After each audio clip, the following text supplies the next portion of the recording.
Dia ni rasa dia ni nak jadi rider lah. Amin ini tak payahlah mahal kan.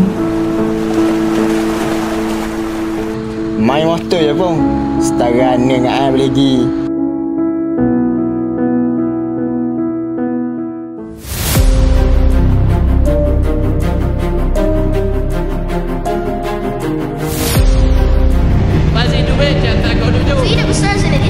Dengan Fizi perform, lepas tu tak.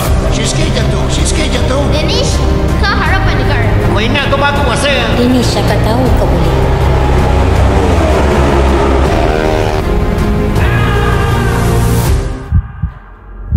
Kak, saya kena hantar Danish train dekat Spain. Tapi Kak, dia kena pergi seorang-seorang.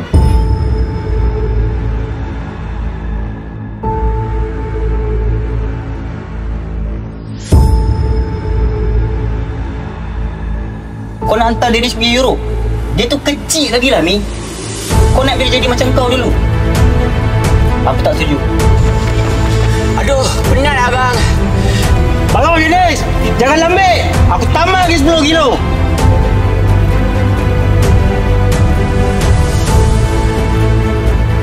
Bersepah lagi lah rider keluar sana.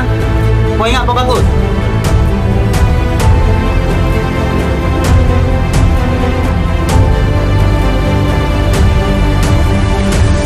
Danish betul ke nak bawa benda ni?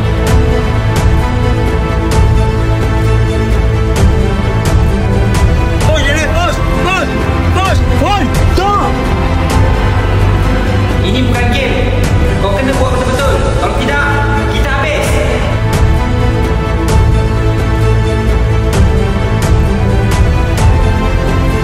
Betul, menang bukan segalanya, tapi semangat untuk menang itulah membezakan juara.